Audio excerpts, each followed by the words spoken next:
people. Now, I, as a marriage officer, when two people come to me and talk about marriage, the first thing I ask them, have you been married before? Have you been married before? Both boys and girls. They may look pretty young, but I have to ask them that. I shouldn't make that mistake, because next thing I'm going to register a marriage for this individual who might have a marriage already registered. And according to the law of the land, it's wrong. We can't get in trouble for that. So you need to investigate all these things. And these are things you need to, I do not know what you have on your form that people, where you are registering, but you need to have you been married? If you have been married, are you divorced legally? If it was only a nikah, then the divorce is a very simple one, where they can pronounce divorce according to Islamic principles, and so that is okay. But we must ensure that that has been done too, because many a time people do not go through that. They just separate and feel that is it, you know. So we have to ensure that for one reason. Remember, the reputation of the divorce, of the marriage bureau is important. The reputation of the marriage bureau is very important.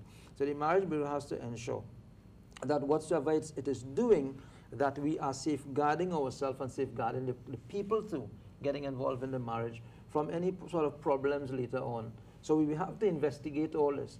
Are they married before? If they are married and divorced, did you have a legal divorce, or did you go through Islamic divorce? Is that all that finished? Fine, then you are okay for marriage and so on again. So I think we need to look at that. And you're right, there are people I know now who they have divorced because unfortunately the marriage didn't work out. And they are very nice people, and they need to get somebody for marriage. And the moment you tell the young boys, look, this young lady was married, she has a good profession, she has a good job, she's well-to-do, she has her own home, and she's pretty young, just in the early 30s, she has a young daughter, 7 years old. Would you like to get married? As far as I'm concerned, good opportunity for young men, but you know what? I don't know why they're afraid to get married to somebody who was married before. I don't understand that. Sometimes they don't want the responsibility of taking care of the lady child. And I keep on saying this. Any young man who gets married to a woman who has child or children from a previous marriage, and you assist that lady in taking care of those children as though your own children, with respect and love and everything, you have plenty blessings to get. Plenty blessings to get, right? Any woman who gets married to a man who has child or children, and you assist that man in taking care of those children as though they are yours, and treat them with love and respect and everything else, subhanallah, you have plenty blessings to get. Again, we have to educate the people on that. How much of them understand that and could accept it? Yeah. The first thing they say, oh God, children married, I don't want a responsibility. That's the first thing they say. Because they're negative on it, because I don't think they understand how much blessings they have to gain and anything like that. And how beautiful, I can talk, there are many marriages that work out like that, beautiful. Very, very beautiful. Subhanallah. Alhamdulillah. All right, Brother Maro, I just want to go through basically some of the aspects of the program which we'll be launching, inshallah. One of the questions that we have, a common question is, do we have to book in advance? Ideally, yes, as this will help us gauge the level of interest, and that the participant may want to know before the booking, such as age ranges, so people attending, their ethnicity, etc. You know, and then they'll ask what will happen at the event itself. Will there be introductions? How does the system work? This marriage is not meant to be a series of talks or seminars. It's not all about talks or seminars. Right. It is expected to those that tend to be actively looking to get married. That's right. And or be accompanying a family member or someone else who is looking to get married, inshallah. The person who is interested in participating in the event will be asked to fill out a simple card profile. We'll start like that first. Which will be a display throughout the event. The brother or sister who is interested in the particular profile will contact the designated facilitators of the event. Normally a married brother or sister, somebody married, we prefer that because we don't want to have single people being involved too much in the process. Maybe,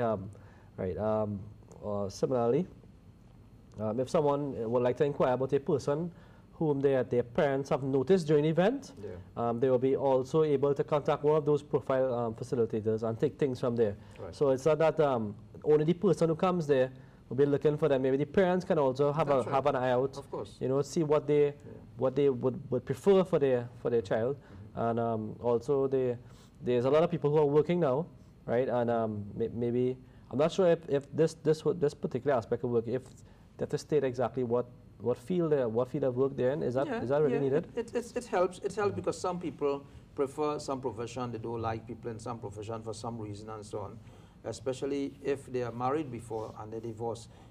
Okay, if somebody has a job and the job entails a shift job, and the gentleman is working shift, you'll find the young lady may not like someone who works shift. If he has a certain profession that demand plenty out of him, suppose she have had some experience in the family concerning that, and therefore, because of that, they decide that, no, I don't want to get married to a person with that kind of job because I experience in my family, somebody who had a job, the kind of demand out of it. Do you know, I've heard a young man saying one day, I don't want a wife who is a doctor. I say, so why? Boy, my sister, the hours I see she pulling, I don't want a young lady who is doctor. I'm afraid that I won't get no time with she. So I just think sometimes.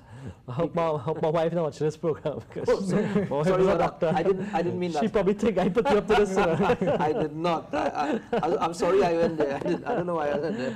All right, but Amara, Jazakallah, I mean, I hope inshallah that you can spare some more time because we don't have one marriage program. We want to have a couple of marriage programs. Explain this in detail. Also, but Ismail, Jazakallah, I hope you'll be back next week. And you'll join us every other week after that. Try to get more involved in the program, inshallah. And one of our future programs coming up here is, again, we're continuing the marriage program. And also, one of the very, very important program. I know Brother Manaw here is very actively involved in this project. It's a program on Gaza. Yep, Gaza. Those innocent people who are dying every day, women and children. We will have, inshallah, a program dedicated for Gaza. You will see pictures, and we wouldn't hold back anything. You will actually see pictures of what's happening over there.